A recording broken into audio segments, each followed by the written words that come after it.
Hi guys, welcome to Pillar 7. I'm so excited to talk to you about customer experience and how focusing on customer experience, both pre-purchase and post-purchase, can transform your business. So in this next hour, we will be going over all things customer experience. We'll be talking about your website. We'll be talking about how you interact with your customers. We'll draw from some personal experiences. And I just want to remind you that if you have any questions on the material that I go through in this course, feel free to ask a question in the Facebook group, and I will be glad to answer that, hopefully within the next 48 business hours. I will need some grace from time to time, but if I don't get to it then, I would love to also answer that within our live Q&A in the Facebook group. So be sure to take notes. We do have a workbook that goes along with this course material. Most of the workbook is stuff you can do on your own. It includes a lot of auditing your customer experience and how things are running right now. For those of you who don't know what an audit is, you might have heard the word when it comes to like taxes, getting your taxes audited. But basically, it's just a time for you to step back and to score how things are going in your business, how things are going, in your funnel, the way you're bringing people in, and the way people are engaging with your brand online. So that is the purpose of this course. And without further ado, we will jump in. Okay, so I'm going to hop over to the presentation. I hope you're having an absolutely wonderful day today. Let's see, where is it? Here it is, Pillar 7. All right. So like I said, we're going to be talking all things customer experience. And the first question is, what are we going over today? And that is, we're going to go over what is customer experience, why does it matter? We're going to go through it in different stages, which will be pre-purchase.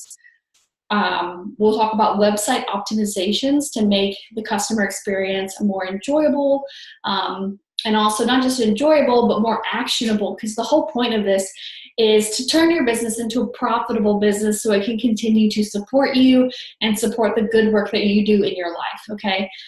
So I want to make sure that your company is profitable, and customer experience is so important for that. So we'll talk about website optimizations. We'll talk about some of the tricks that I use, not tricks, but like strategies that I use at Horatio Printing. We'll talk about post-purchase experience and how to create raving fans. Raving fans is something I learned from Tony Robbins, and that is so important. And if you ever have known anybody who's gone to a Tony Robbins event or experienced it, you know that they are raving fans. He's so good at producing raving fans. And so we will end the class by going over his key principles of how to create raving fans. Some of it might seem a little obvious, but the truth is it's always the obvious that really brings success. What's difficult is executing the obvious, if that makes sense. So let's hop into customer experience. Why does it matter? What does it affect? Well, the truth is, customer experience can make or break your brand. Brands that have good customer experience stick around and continue to thrive. With bad customer experience, as you know, a mad customer can light a fire and ruin a brand. Someone having a, Twitter upset situation, or filming something bad happening on an airplane, or you've seen some brands crash and burn due to customer experiences, whether that be someone's just annoyed or someone files a lawsuit. So it affects your sales, it affects your referrals, it affects your customer retention. And this is a quote from Sam Walton. He said, "There's only one boss, the customer, and he can fire everybody in the company from the chairman down simply by spending his money somewhere else." And Sam Walton was the founder of Walmart, if you didn't know. So like I said, it affects your sales, your bottom line, which is so crucial. It affects the referrals. Are people going to spread good things about you? your experience can lead to more referrals or can lead to less referrals. I'm probably going to say the word referrals 100 million times, just because it is so crucial, and customer experience is something you can change and grow and optimize in your business to have more referrals, which is the cheapest and best form of marketing, hands down. We've talked about that obviously back in Pillar 5. And then customer retention, keeping customers around. These are what are affected by customer experience, which is why it is so crucial. So you must understand, this is the key to success for here, you must understand, anticipate, and consistently fulfill the deepest needs of your clients. This happens if you're a product or if you are a service. It's important to know your audience, know your clients, know your target, and consistently fulfill their needs. And to understand and anticipate, not just do it after the fact, but be proactive. And a lot of times proactive work starts with you taking off your hat as owner and pretending to be a customer and say, okay, well, drawing on my personal experiences, what are the questions I have when I hire from a company like this? You know, what could go wrong? What could they need to know, want to know? Everything from, you know, making sure we over-communicate with shipping, or making sure we over-communicate with when they can expect to receive their service. We have to anticipate and consistently fulfill the deepest needs of your clients. So let's have some fun. Let's talk about some personal experiences. And I put this in the workbook for you to sit down and to really write out personal experiences that you've had, the terrible, the awesome. So these are some of the questions to think about right now. Have you ever had a terrible customer experience where you literally just were like, I'm never shopping from them again? I recently did. And it wasn't even that big of a deal. It was just the shirt was too big, and the last one I bought was a medium. I bought another medium, and it was like huge. They weren't at all sized the same. Terrible experience. But that's not really that terrible as much as like upsetting. What's been like a terrible customer experience? Maybe, I don't know if you've ever dealt with Facebook or had an issue with Facebook, but they have terrible customer experience. Mind you, Facebook is really successful, so it's not like a super great example because they have so much power as a company. They can afford to lose a client like Horatio Printing. It really is a drop in the bucket for them.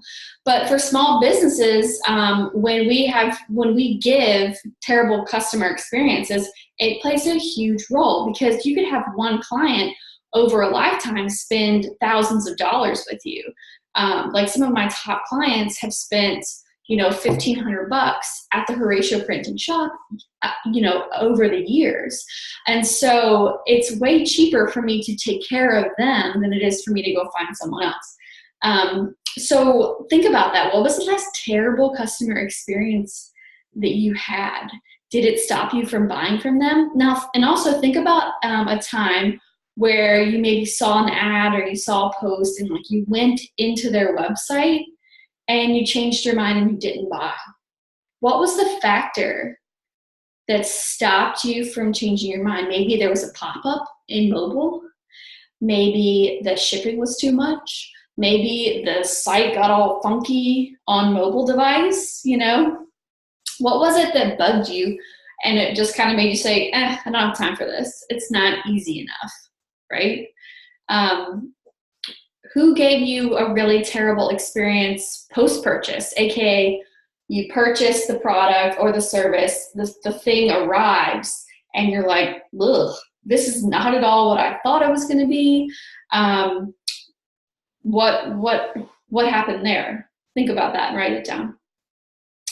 And then I also want you to think about really awesome experiences you've had. So what are some awesome experiences you had that made you click and purchase so quickly? What was an awesome experience you had, that when the product arrived, you were thrilled because of the way it arrived, the way it was exactly what you wanted and more. And what brands do you continuously buy from online? For me, I continuously buy from Amazon. Obviously, I'm guilty for that because it's so quick.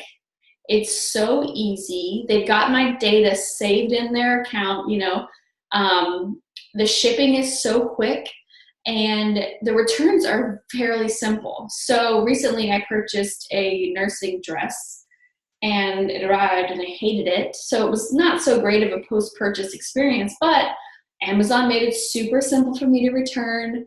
No worries, I got my credit, and then I was able to buy another one. So I'm gonna continue to shop with Amazon. Like, I had an issue, but they fixed it and they made it great.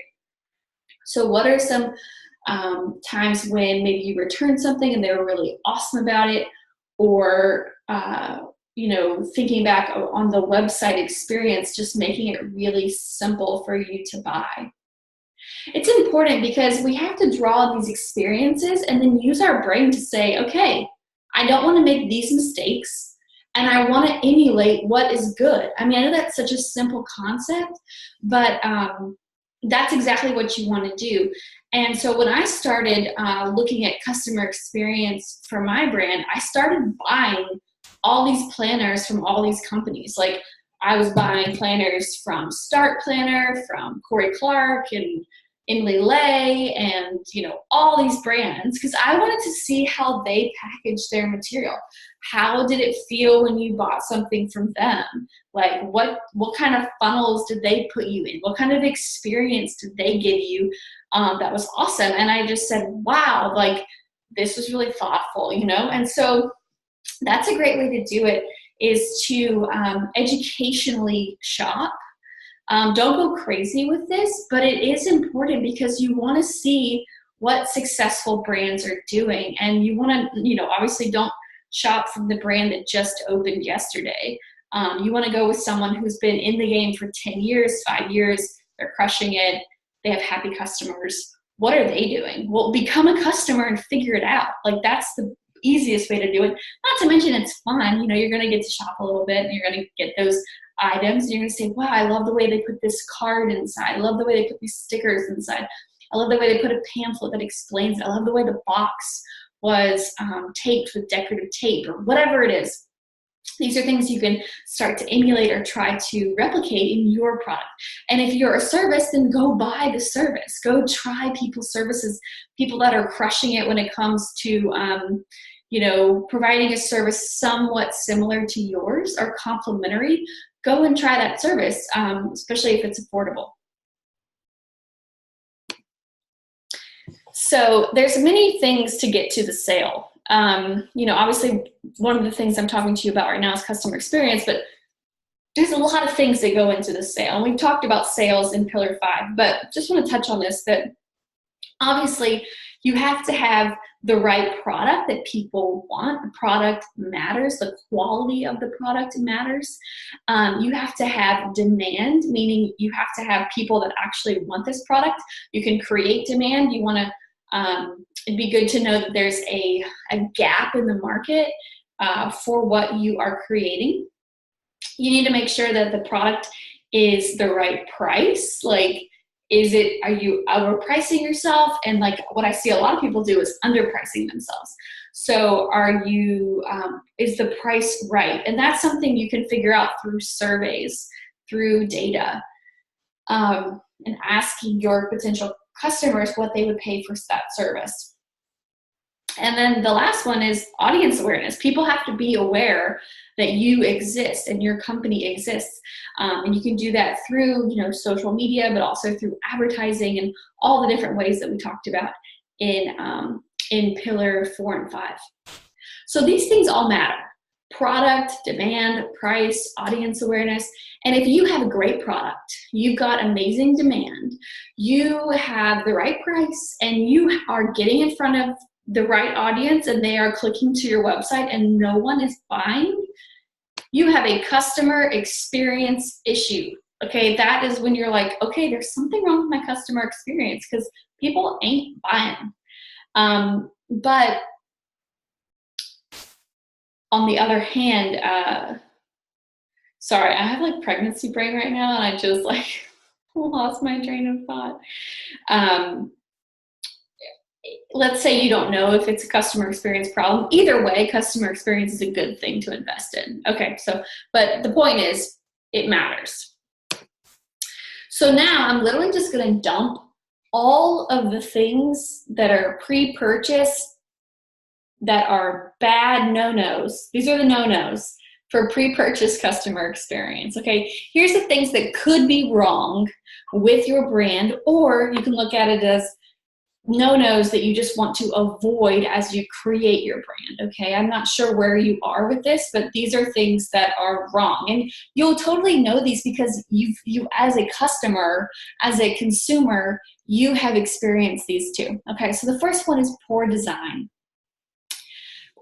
Poor design, like if the website is so crowded, there's ads everywhere, there's stuff going on, like there's just too much content, you know, there's a lot of copy, there's not any space, any white space for your eyes to breathe. Okay, if you think about one of the most successful websites on the planet, google.com, look how much white space is on Google, right? It's one clear call to action, clear website. This could be an issue. If you have a poor designed website, it's crowded, you know, it's telling you to go 10 different places, people don't know where to find your product or where to even start, that could be really bad, especially poor design in mobile. The next one is bad branding, poor branding. So if you have inconsistent branding, like your Instagram looks nothing like your website has all these different fonts and colors and nothing is succinct and like the same, it can make you look not credible. It can take away your credibility that you are a legit brand that someone can trust with their money. If the photography is really poor, like the lighting's really bad, it's really dark, these aren't edited, the picture sizes of the products are all different, this could be an issue. And this is why it's really important to have a great have a great website template, hire somebody if you need to, and to do proper photography and photo editing. Remember, Unsplash is a great place for you to get good photography. You just want to make sure that they all kind of blend together. So you might want to even upload those photographs into some sort of program and give them all the same filter so that they all look like seamless together. The third issue pre-purchase could be clicks. You could have a problem where it takes too many clicks to get to the product. You don't want to have more than 2 clicks to get to the product. The next one is 404 issues. So like if you click a link and it's like, oh, sorry, that doesn't exist. Not only is that really bad for the person who was like trying to get to that blog post or trying to get to that resource or product page, it's also really bad for your SEO because Google sends these bots across the internet and they go out and click everything. And if you have a bunch of 404 errors on your website, it's going to tank your SEO. So that's really important to take the ownership hat off and go through your website and make sure there's no click errors. And I'm actually going to go through each of these things one by one and give you solutions in a minute. So I'm going to stop doing that because I'll never get through this presentation if I keep stopping. So the 5th issue could be product education. If people are wondering like, what am I actually buying? How is this going to help me? Does it really work? Has it worked for other people? Without proper product education, people will bounce and they won't spend their money. Maybe they have unanswered questions, like when would this arrive? When does it start? How big is it? And they don't get that question answered, so they're like, okay, bye. Too much risk. Oh, I don't know if there's a refund policy. I don't know if I'm going to get my money back. Am I stuck with it if I don't like it? So they don't buy. Checkout. Oh my gosh, I can't use PayPal? Ugh, bye.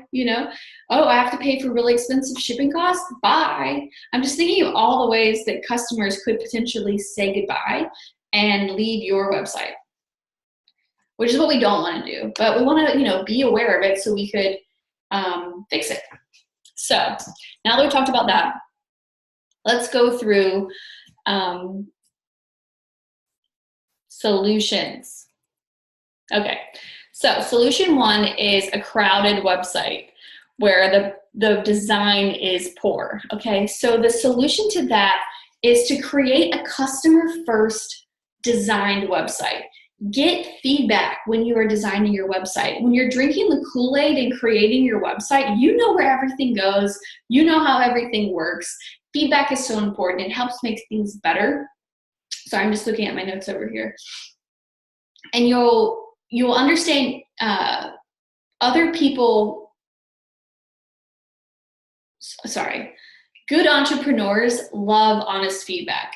So let's use our Facebook group as a space for us to ask each other what they think about our website. Feel free to upload the link to our Facebook group and I will go through your website and check it out. I want to give you that feedback. And that's something you could have as a support in our Facebook group. One thing you really want to think about is simplicity. You want to make sure that there is one message on your website and that you're providing some sort of added value, like free content, a blog. This is really important because people want to get a little bit more connected to you before they purchase. So it's important to have some sort of value, and it's also great to have, that free content lead people into some sort of funnel. So you want to start thinking about, how can I have more free added value on my website? Obviously, a blog is a great place to start. So the next issue is poor branding. So how do we fix poor branding? Well, we talked about branding a lot in Pillar 3. If you don't have a clear branded guideline, then I recommend taking Pillar 3. Let me know if you need any help accessing that course. The solution really is to potentially hire someone or, focus on what your branding is and create your brand guidelines. The outcome you want is a clean design, mobile first, responsive design. So responsive design means that as you take your little mouse and make the website bigger or smaller, the website design responds to the size of the screen. So that means it looks really great in mobile, it looks really great on a MacBook Air, it looks really great on a desktop. It looks really great however big the screen is. So you want a responsive design. You should ask for feedback. And then for poor photography, it's really important to have proper editing. You might want to consider hiring somebody and ask yourself the question as you're choosing these photos and say, does this photo evoke emotion? You want to evoke emotion on your website. That's why I asked before, what do you want someone to feel when they get to your website? I want someone to feel calm. Okay, well, your photography needs to evoke the emotion of serenity, of calmness, and make sure that that's what you're doing, that's what you're going with, and you keep it that way. Another thing with photography is if you don't have your brand guidelines to pass on to a photographer, they could potentially create stuff that's really off-brand. So it's important to have those guidelines. Okay, the next issue, one other thing, product photography. For those of you who have a product-based business, I would recommend having a mix of the product itself and the product actually being used. A little tidbit there. So the next problem is clicks. It takes too many clicks to get to the product, to get to the purchase. So the solution is no more than 3 clicks to purchase. And if you're putting a picture or some sort of call to action on Instagram or an advertisement or in an email, you want to click directly to the product purchase page. You don't want to take people just to your website where they have to go and find the thing that you're promoting or talking about. You want to take them directly to the product or service that you want them to purchase. So just take all the clicks away that you can, because that will increase your conversion rate. Also, be sure that your products are easy to find on your website. Make sure that your major collections or your major products are front and center for them to explore and to find. The next problem that we have a solution for is the 404 errors. The question is, does every link on your website work? If it doesn't, you need to be a bot and go through your website and check every link and make sure it goes to the place it's supposed to go to. Test all your links. This is what you don't want. You don't want a 404 error because this, like I said, hurts your SEO. Another thing you should test is your conversions. So, and that's not here, it's actually here. Make sure you test your conversions and see what it's like to purchase from yourself. Does everything work? And you want to do that like quarterly or at least monthly or quarterly. Another pre-purchase issue is product education, okay? So if people don't know what they're getting from your product, they will not purchase. So here's the solution. Number one, photography. People love photography because it evokes emotion. So make sure you have excellent product photography or service photography of whatever you are providing. You want to be showing it. If you are a home organizer, you need photos of beautifully organized homes on that product page, on that information page. Now your copy, the words on the product page, need to explain the why you created it, why it's designed. It needs to explain the how, like how did you make it? How, what is it made of? Like how is it made? And then you need to explain the what. What is it? And then after that, obviously, who is it for is a good thing as well. So those are the big questions you need to answer in the copy. I personally recommend doing video. Video is a great way to explain a product. People are more likely to hang on to watch a video, even if it's like 15 or 30 seconds, versus read copy. People just don't have long attention spans. So video is a great way to do that. I would definitely just say all visuals trump copy because people just don't read. And make sure you're answering the questions, how is this really going to help me, and does it really work? Like, how does it work? How does it help me? How does it work? So for a product, I'm going to go through service in a minute, but for a product, here are some things you want to answer. If someone said, seriously, what am I getting when I buy this product? The answer to that question should be on your product page. Is it 1 dozen cookies, a half dozen cookies? When does it arrive? How does it arrive? What all comes with it? What is it made of? How big it is? You just want to answer those specific questions. It doesn't have to be long sentences. It could just be product specs, like size, 7x9, weight, whatever it is. For a service, you want to be clear on when does it start, when does it end, what are the limitations, what is it actually worth, and what will it cost me in life if I don't get it? What will it cost me if I say yes? Like what will it be if I don't do it, and what will it be if I do it?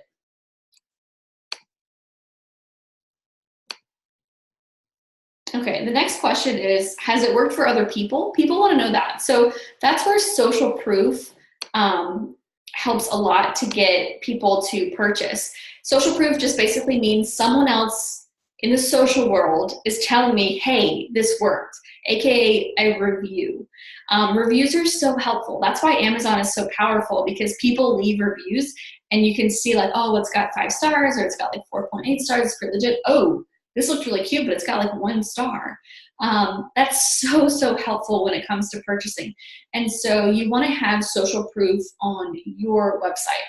What I use is a company called Yotpo. That's YOTPO. I love Yotpo because I just like the platform, and they have a free version. There's so many different types of reviews though that you can have. Shopify has their own platform of reviews. I can show you that really quick.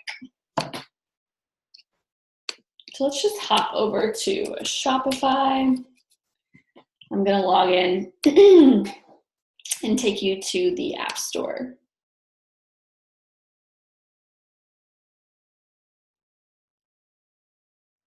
Okay, over here, there's apps. So you can click to the App Store. Oh, I'm not sharing my screen, sorry. I'm like, wait, where's my tiny face? Desktop, share. Okay, we're in app now, Shopify. Okay, so here are all of the apps that I like, and this is the one I use, Yotpo, for reviews. I'm gonna click view details just to see what it says here. So you can modify the theme template, you can modify products. The app has access to personal information like the customer's name. But let's just go check out other places, other types of review companies you can use. And I really like Shopify's App Store because you can just bop around here and be like, all right, well, let's see which one's free. You know, click this and then it only shows the free one. And guess what? Everything's reviewed with stars, like I'm just saying. So you can see like what actually really helps. Okay, so here Yotpo has a 4.5, so that's pretty good. Revero has, that looks really good, 4.9, and it's free. Love that. Amazon reviews. I know Shopify had one before. I think that's what I was using prior. Anyway, so you can test out what you like and what you don't like. Oh, here we go, product reviews. This one is the Shopify one. You can see by Shopify. So it gives you a media gallery of like what it looks like, how it works. That's the one I had before.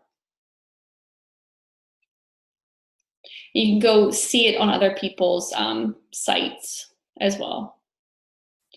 Like if this person has this website, Sporty Store, then you can go look at their store and see what you think. But it looks pretty good.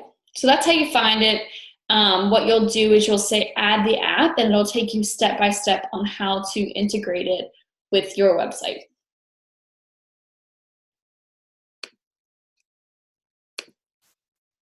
Okay, let's go back to the presentation. Here's the other really important thing. You have to ask for the review, okay? You have to ask for the review. So what I've done is inside of ConvertKit, whenever somebody purchases a product, I have a rule inside of ConvertKit, which is my email server. And this rule says if you buy a White Marble planner, you are tagged as a White Marble planner buyer. And 14 days after you've purchased it, you will get an email that says, how do you like your planner?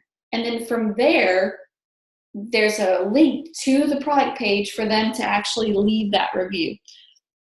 And that's how I ask for the review. But you have to ask for the review. A lot of these companies like Yotpo, I can pay a lot of money and they will automatically send a review email and the person can leave the review in the email, which is super duper great because it's less clicks to get them to act. But I don't want to pay the money to do that because it's super expensive. I might switch to a different company eventually, but that's the one I'm using right now. And so I've just built it myself. I said, no, actually I can do that myself. I just create a rule, I create a sequence. And then when people take the action, they're added into that sequence. And the sequence says 14 days after this tag is added, I send them an email that says, would you consider leaving a review? That's really important to do. Now let's talk about risk. One of the biggest reasons people say, never mind, I don't want to buy anything, is there's too much risk. You know, am I gonna like the product? Am I gonna lose my money if I don't? What if I don't like it? What if it doesn't fit? What if this service doesn't work for me? We have to remove the risk. And the best way to do that is a refund policy. That's what we've set up at Horatio Printing. And it basically says if you don't like your planner or if there's a defect or an issue or something like that, we will refund you 100% of whatever you paid for that product. And what we do is we have them ship, they pay for the shipping to get it back to us. And then from there, once they have sent us the tracking number, we refund them the price of the product. And within the Shopify platform, all I have to do is go into the order and click refund, and I can choose to refund that price. If you are a service, it's not as simple to simply just refund all the services. Like if you clean someone's house and they're like, yeah, I actually want a refund after you're done cleaning my house, or whatever it is. So I think what's important for services is something to qualify them in advance to take the risk out for them. I've seen this done a couple ways. One of the ways I really like is, let's say you want someone to sign up for your coaching program. You could offer a free 15-minute consultation to connect with the person and to make sure that you guys are vibing well and you want to take them on as a client and they want to take you on as their coach. That's a great way. So like you give some sort of value to them so that they can say, wow, I know this would work for me. This has removed the risk. I'm excited to purchase. I want to buy. So some sort of free qualifier. And now I want to tell you two of my favorite tools. One of them isn't really pre-purchase, but it could be. These are two of my favorite customer experience tools. And I'm going to show you those. The first one is called Happy Mail. Happy Mail. Let me share with you my desktop. Okay, I'm going to go back to the App Store. So this is my favorite free thing I've ever purchased. It's called Happy Mail. It's by a company called Beeking, Beeketing. Basically, it's an automated thank you email. And I found out about this because I saw someone else send me an email like this, and I looked up who it was sent from, and I could tell, and I decided to, based on copy them, but like do what they were doing, which I thought was super great. And so it's so simple. Basically, it sends a little personal thank you note from me. And I'll show you what that looks like.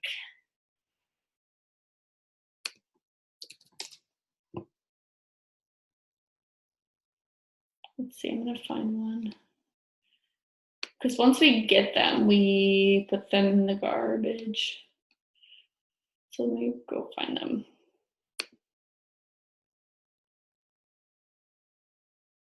Where would it be?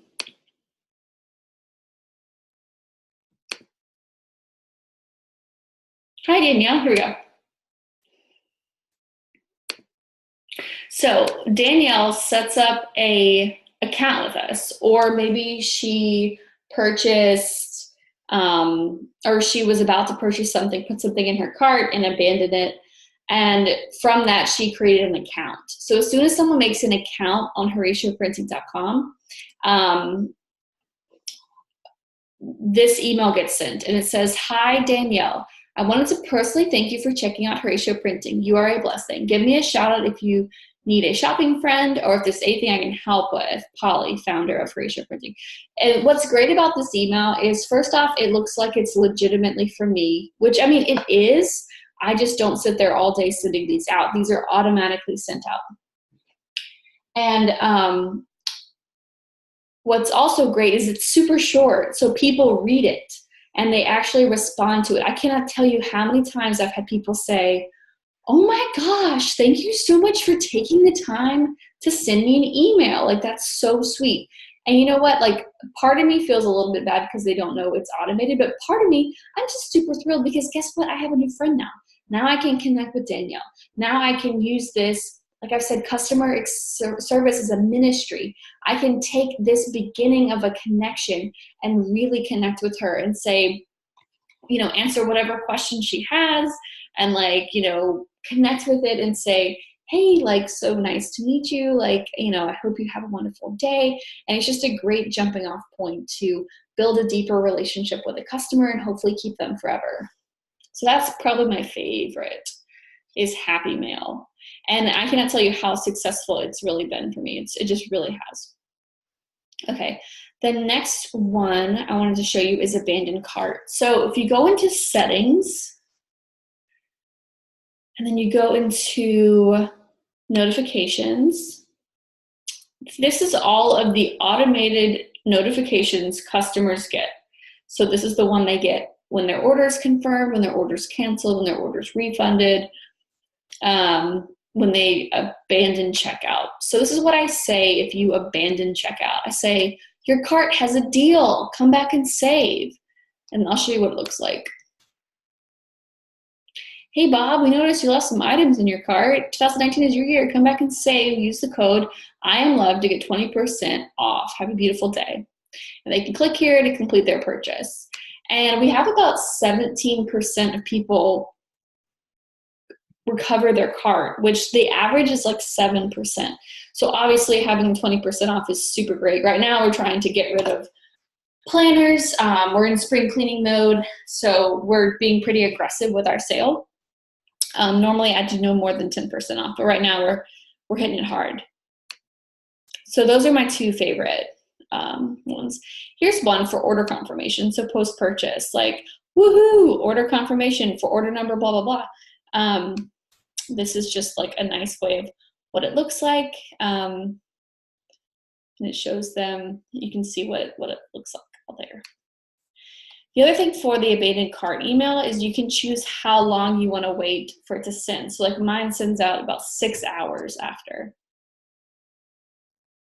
Okay, so now I'm going to hop back into the presentation and we're going to talk about post-purchase experiences. So like after I've purchased, oh, I forgot a few things. The shipping cost and the checkout. How did I not finish that? Okay, so basically, whenever you're having people check out, you want to make sure that they're able to check out however they want, like PayPal, Apple Pay, you know, every type of credit card, and like you can just set up those functions in your Shopify account or in your Squarespace account within the checkout functionalities. So that's just here in the settings. You can customize your checkout experience and make sure that you're offering every sort of you know, purchase style that they want. Payment providers, so manage your store's payment providers. I'm allowing them to purchase through Shopify payments, PayPal. Right now we're not doing Amazon Pay, but you know, Shopify payments and PayPal are there. And then high shipping costs. I know we're not really supposed to be going through product stuff because you might be a service company, but if you do offer some sort of product at some point in your company, it's best to bake in the shipping costs when you can, as much as possible. Because at the end of the day, when was the last time you enjoyed paying for shipping, right? Said nobody ever. So make sure you can try, if you can, to bake in the cost. Like if you sell something for $50, you know, you always offer free shipping, you know that your shipping costs $7, and like your margin is still really healthy, your profit's still really healthy. Okay, so now let's talk about post-purchase. And if you want to know more about product stuff, we'll be doing more of that in Pillar 8 when that comes out. So post-purchase, here's the first issue. It takes too long to deliver, or I don't even know when it's delivering. I'm in the dark.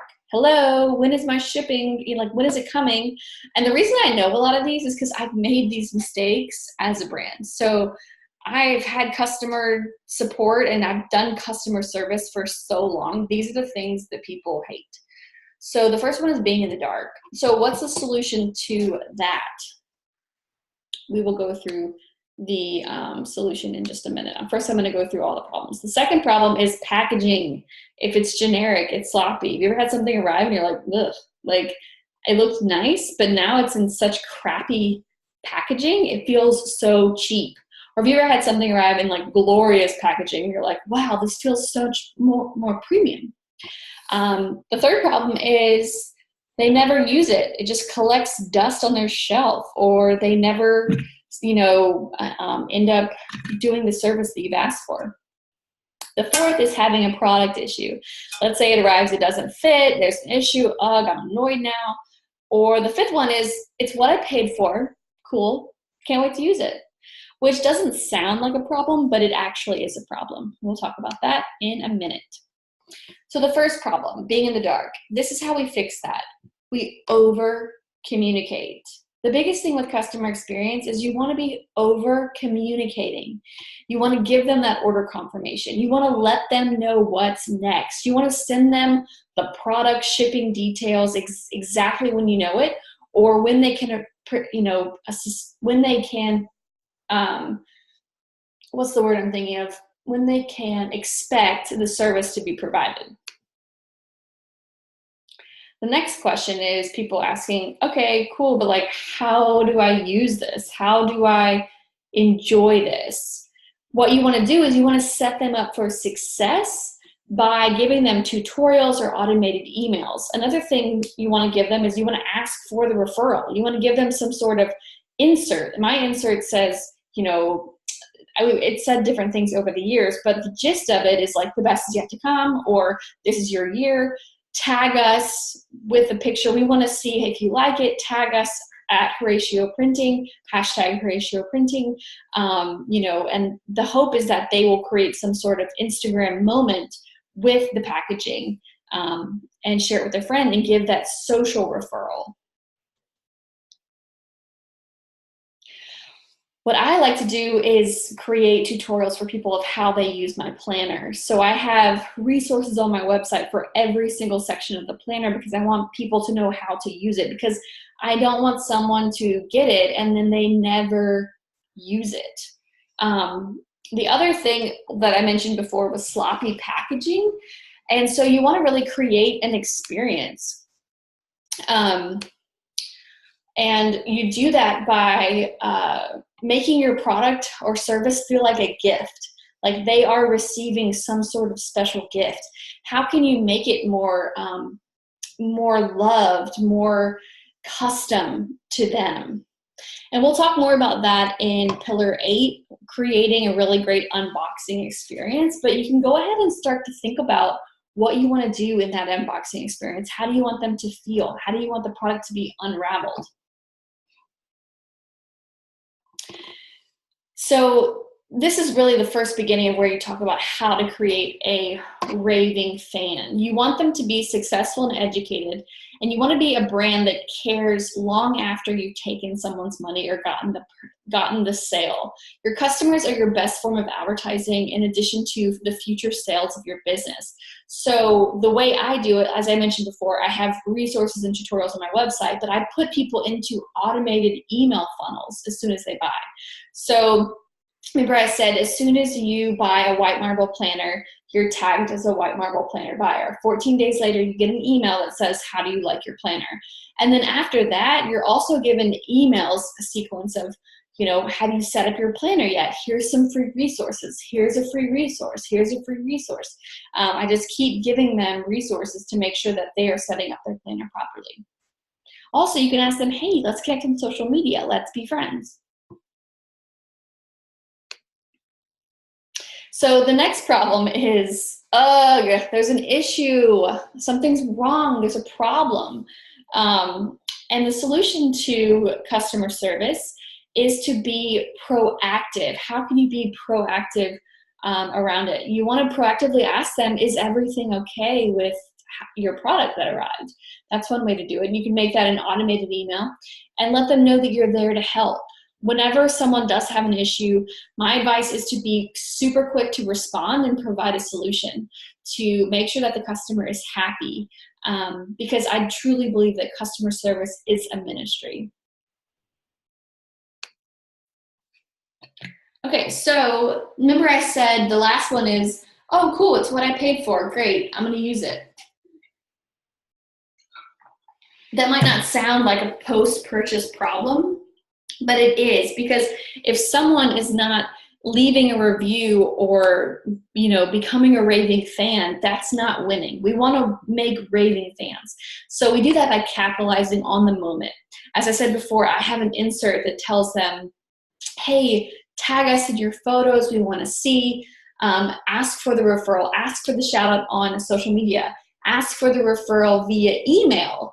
And one way to do that is you can ask them to refer their friends for cash. And I'm going to show you a couple companies you can partner with to do that. So in the App Store, I've actually used one company called Referral Candy, and I talked about it in the sales pillar. I don't think it's hooked up anymore, but I am going to go in here, sales and conversions, marketing. So you can find apps for everything. It's so great. Apps for marketing, affiliate marketing, content marketing, contests, customer retention. So you can find all the ones that help you with customer retention. I mean, how great is that? So what I'm going to do is search, and I'm going to say referral. So the one I liked was Referral Candy. You can see all different kinds, like loyalty programs. I don't know if you've ever been a part of a company that has a referral program, but a reward program, like Sephora, for example. Like you spend enough money on makeup, you're a VIB, you get points, those points add up. Points are fun, people enjoy that. So what I liked with Referral Candy is you would give someone a $5 coupon, and then whenever they purchase, the person who referred them would get a $5 coupon, or you can give them cash. You can completely set it up exactly how you want. You can send them an email, refer your friends and get 20% off product. Here's the link, share and win. And from this, you can create people really sharing your brand intensely. What we don't want is people just to like your product and say, great, cool, I'm gonna use it, I like it. You want people to say, wow, this is more than what I expected. I'm so thrilled. I will gladly share. I will leave a review. I will share with my friends. That's the goal. That's what I want for your company. I want your company to have people that are so wowed and amazed that they cannot wait to leave a review. They cannot wait to tell their friends. And we do that by under-promising and over-delivering on whatever the product is or service. So this is Tony Robbins quote here. The biggest mistake organizations make is they fall in love with their business or product and not in love with their clients. So you really have to think about client first, client-centric marketing, client-centric design, client-centric service. It goes so far. So here's his 7 rules. As I mentioned, I was going to go through Tony Robbins' 7 rules to creating raving fans. So the first one is, these are going to sound pretty obvious, but the first one is you need to provide incredible service to create clients for life. So that might be a question for you to say, how can I create incredible service to create clients for life? He said the other principle is it's so much more expensive to get a new customer than it is to take care of the ones you already have. And that's so true. So it's important to take care of your customers. Take care of the people that have already been faithful versus giving all the coupons to the newbies. You want to be giving the coupons to the faithful loyalists. The third one is business is the management of promises. Consistently deliver or exceeding business is the management of promises. Consistent delivery or exceeding of promises fulfilled to your customer. So that's exactly what you want to focus on. You want to focus on the promises being fulfilled and even exceeding them. Number 4 is in times of uncertainty or stress, you must over-communicate. If there's a problem with a timeline or something being delivered well, or there's a personal problem or anything, you need to over-communicate. It's not the time to avoid confrontation, avoid tough conversations. And though some people, like my husband, I've had issues and he's like, just don't say anything. I think it'll be fine. And I'm like, no, I actually have to over communicate. And a lot of times God will take our mistakes and our issues and these little things that we deal with in our business, and he will turn them into the most beautiful moments for people to realize, wow, she is the founder of this company, but she's human. She's going through struggles. It's not always easy. Her business is not always like a walk in the park. and it helps people relate to you. It's important to be transparent and vulnerable and open to your following and to your customers. And so it's really a great time for you to just kind of like open up to them and relate to them. And so whenever you're dealing with uncertainty or stress and there's an issue with the business that needs to be addressed, over communicate that.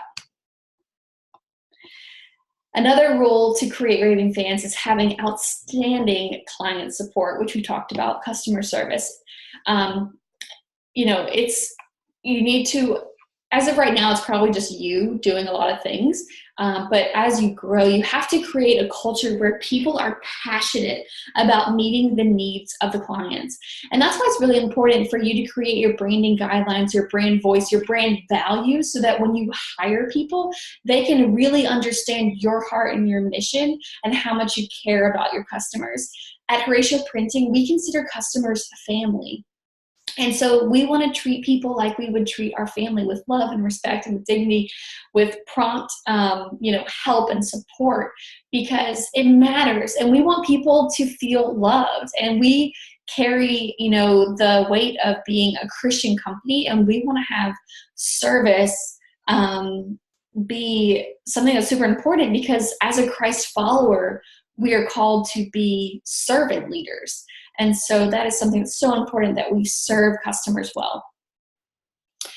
The sixth one is you must periodically question conventional wisdom, think outside the box about what you think your customers really need and want.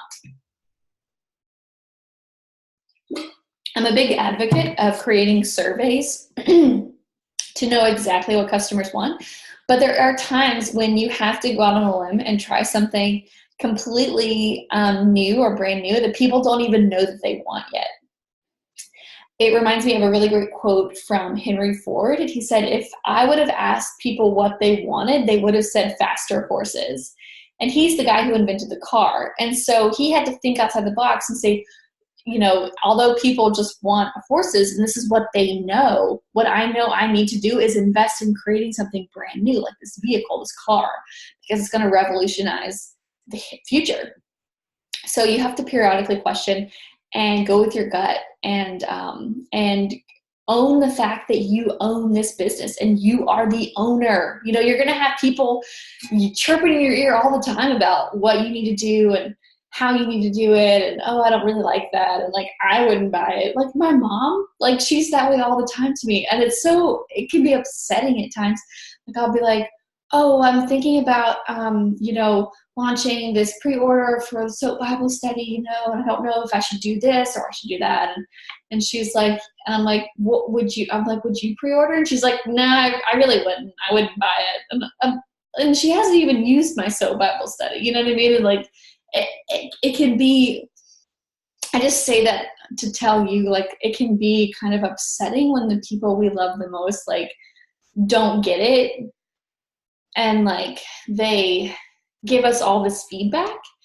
And I just want you to continue to own the fact that you are the owner and this is your company and you have the right to make decisions.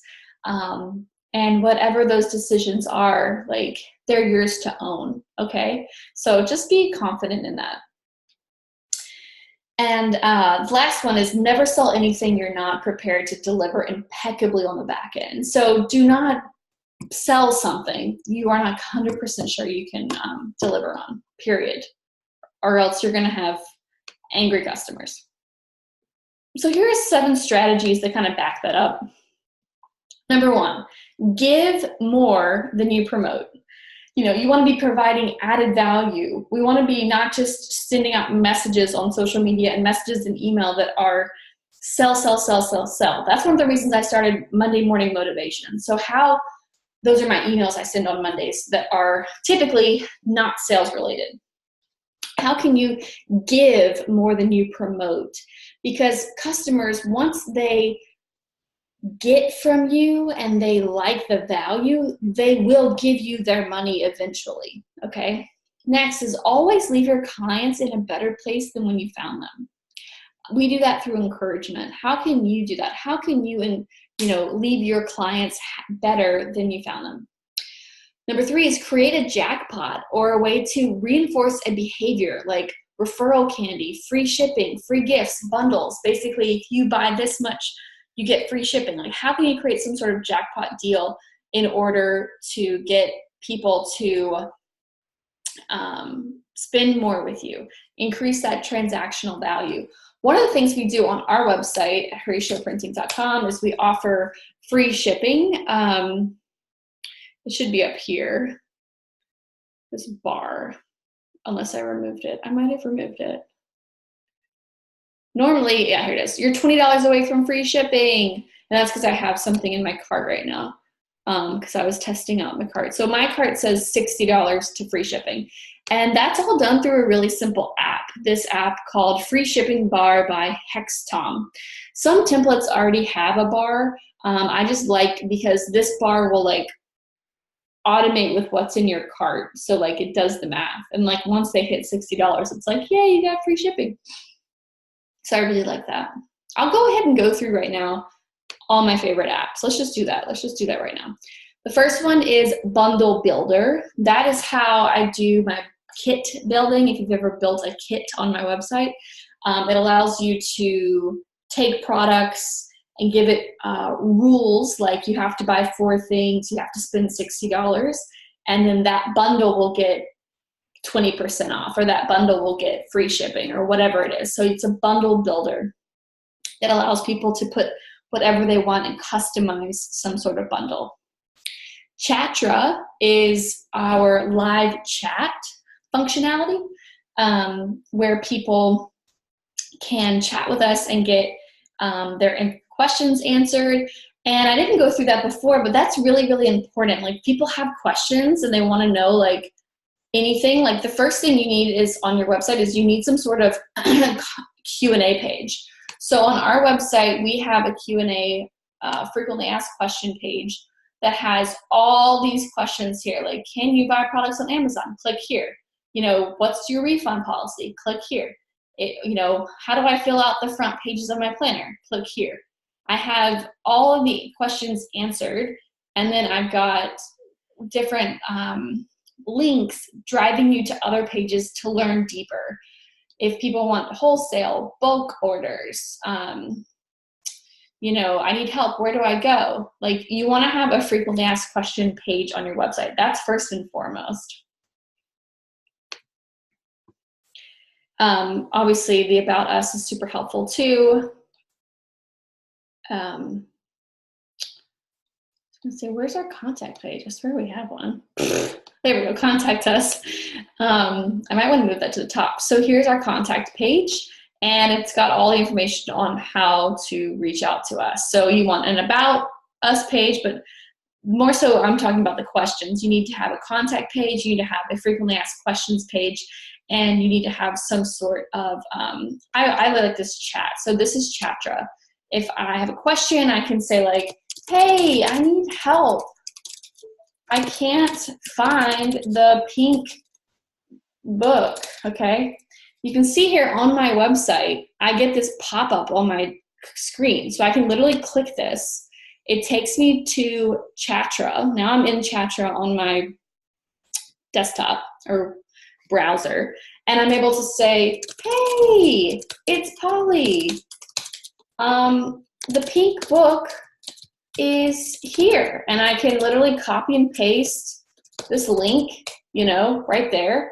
And then here's what she's seeing on her side. She's seeing like me talk to her, and that's great. And if I didn't respond, because you know what, I don't sit on my laptop all day long waiting for people to chat me. If I didn't respond in time, it would send up a bot that says, hey, they're really busy right now. Leave your email and someone will get back to you. So we get these emails all the time of people that are like, hey, is the coupon over? Or hey, can you ship to Italy or whatever? And those get sent to our email. And I'm able to respond and answer people's questions within 24 hours. So even if I'm not here on my desktop to like answer them in the moment, I'm able to answer them within 24 hours, and it sends an email to our hi.horatio.printing.com, and then I can hopefully save the sale. That's the whole point of this, is you want to save the sale. If someone's here and they have a question and that question is stopping them from purchasing, you want to be able to hop in and save the sale. Like, let's say someone can't figure out where to put the coupon code, and they're like, ugh, I want to purchase, but like I can't figure out how to get the coupon code to work. You want to be here to like let them know, you know. I think what I'm about to do actually is like film a tutorial of like how to put a coupon code in, and then just send them the link to watch the video, because it's really hard to kind of explain it over chat anyway. And that's something I've been getting a lot. It's like, how do you put in the coupon code? Or like, how do I get the coupon? Anyway, so that's really important customer experience little tidbit there. Okay, so the fourth strategy is to run your business openly and transparently, which I've spoken a lot about. Always reward your best clients. You want to take care of them because they take care of you.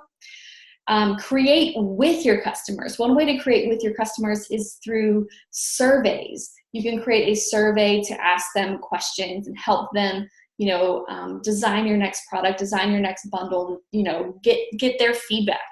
And that's really awesome.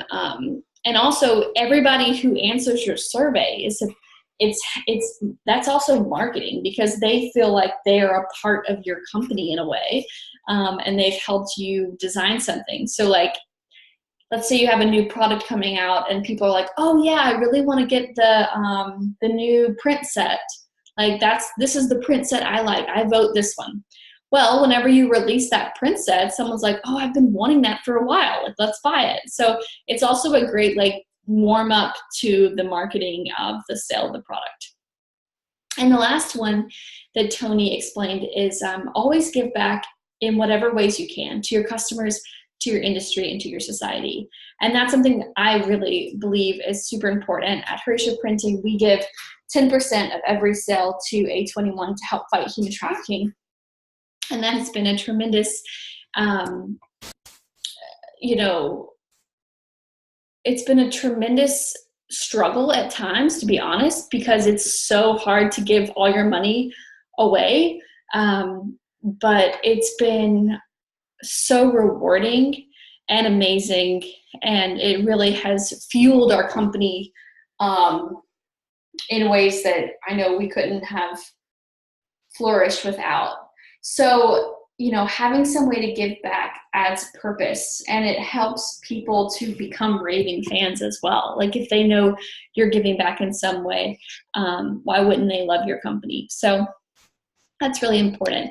So that is everything I wanted to share with you.